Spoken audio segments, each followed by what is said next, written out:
Budidaya tanaman cabai di musim penghujan adalah salah satu hal yang menyenangkan, di mana untuk kebutuhan air sangat mudah kita dapatkan dalam hal aplikasi penyiraman. Namun, serangan hama dan juga penyakit lebih mendominan dibanding dengan musim kemarau ya teman-teman. Terutama serangan virus Gemini dan juga layu fusarium.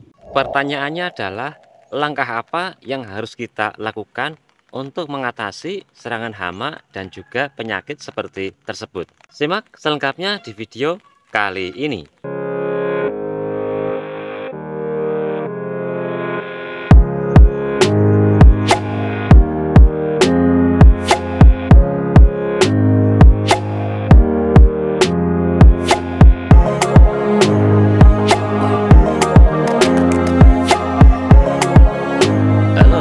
Jumpa lagi dengan Bang Amel Channel, dan kali ini kita berada di kebun mini cabai rawit, dimana untuk lokasi sendiri berada di area pekarangan rumah. Dan bagaimana kabar sahabat semua? Semoga selalu dalam keadaan sehat lah ya. Dan alhamdulillah di daerah kami sudah mulai musim penghujan. Dan seperti biasa, kali ini saya mau berbagi pengalaman dan sering lagi terkait masalah budidaya tanaman cabai.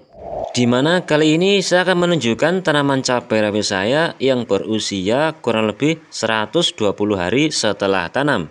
Lalu seperti apa kondisi tanamannya dan kegiatan apa saja yang kali ini kita lakukan? Yuk, yang belum subscribe, subscribe dulu. Dan yang sudah subscribe, terima kasih. Sahabat tani keren.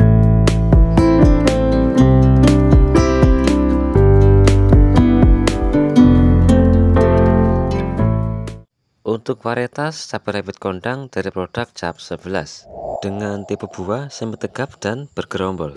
Kemudian untuk usia sendiri kurang lebih 120 hari setelah tanam, dimana sampai di usia 120 HST ini kita sudah melakukan pemanenan kurang lebih 17 kali pemetikan ya teman-teman.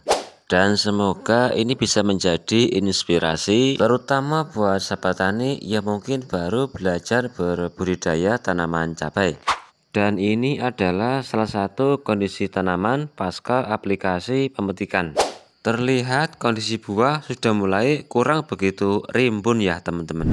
Dan sehubungan dengan awal musim hujan ini, kali ini kita akan melakukan beberapa kegiatan untuk mengantisipasi terjadinya serangan virus Gemini dan juga penyakit layu fusarium. Dan buat sahabat tani yang mungkin masih bingung dalam berbudidaya tanaman cabai di musim penghujan, sahabat tani bisa menyimak video ini untuk kita belajar bersama-sama dalam merawat tanaman cabai terutama di musim penghujan ya teman-teman. Dan jika ada sesuatu yang perlu ditanyakan, sahabat tani bisa tulis di kolom komentar. Dan cepat ataupun lambat kita akan segera merespon ya teman-teman, supaya kita dapat bersama-sama sukses dalam berbudidaya tanaman cabai. Kemudian kegiatan apa atau perawatan seperti apa yang akan kita lakukan untuk di awal musim hujan kali ini? Pastinya ngopi dulu. Pertama, lakukan pendangkiran di area batang tanaman supaya sirkulasi udara ataupun oksigen bisa masuk di area perakaran tanaman dengan interval aplikasi 2 kali dalam 1 bulan. Kemudian kita lakukan penyiangan gulma terutama di area batang tanaman ya teman-teman, supaya pupuk ataupun nutrisi yang kita aplikasikan pada tanaman bisa terserap maksimal oleh akar tanaman. Lalu kita lakukan pengurangan tunas air ataupun cabang tanaman yang kurang produktif, supaya sirkulasi udara bisa lebih aman di area antar batang tanaman dan pertumbuhan buah bisa lebih optimal. Dan pastinya itu yang selalu kita harapkan ya teman-teman, buah lebat, panen melimpah.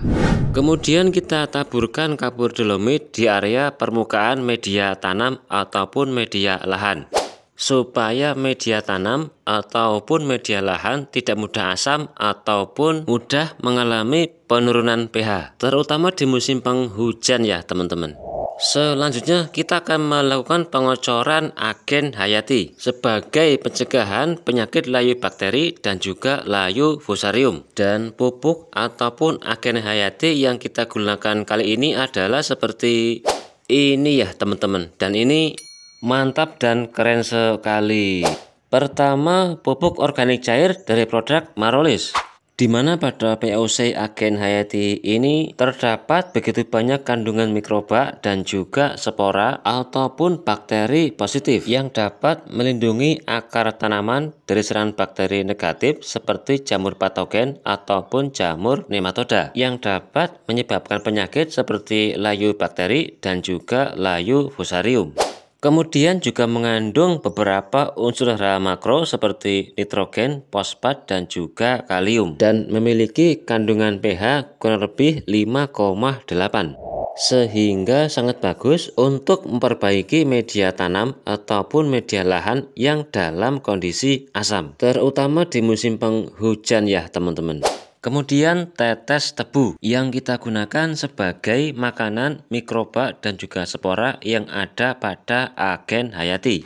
Kemudian pupuk kalsium dari produk Super Calbor dengan kandungan unsur hara, kalsium oksida 55% dan boron 80%. Dan seperti biasa untuk mempersingkat durasi, kita sudah membuatnya terlebih dahulu ya teman-teman, yang sudah kita diamkan kurang lebih 1 hari dalam takaran air 15 liter.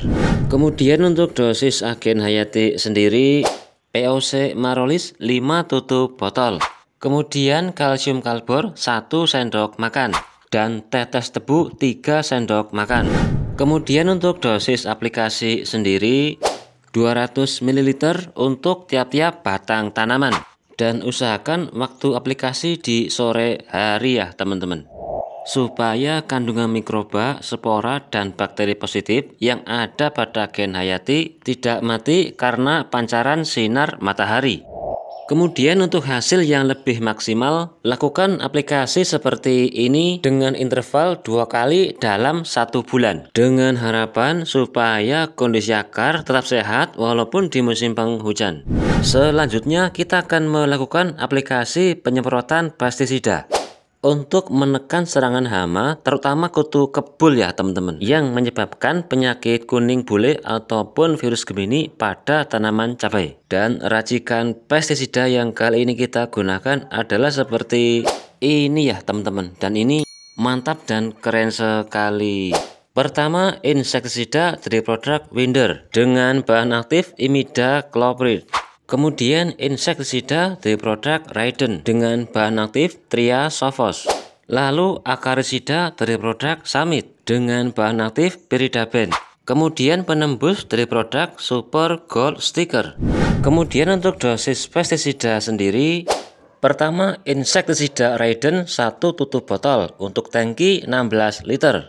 Kemudian insektisida Winder 1 tutup botol.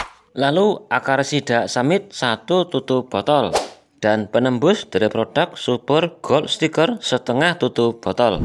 Dan untuk aplikasi pestisida ini bisa dilakukan dengan interval 5 hari sekali ya teman-teman, dan pastinya dalam kondisi dan cuaca normal. Dan untuk aplikasi sendiri bisa di sore hari ataupun di malam hari, yang penting saat tidak terjadi hujan ya teman-teman. Memiliki rasa tanggung jawab dan konsisten dalam perawatan tanaman cabai menjadi salah satu poin penting untuk sebuah keberhasilan dalam berbudidaya tanaman cabai. Semoga video kali ini bermanfaat dan sampai jumpa di video berikutnya, dan salam satu hobi.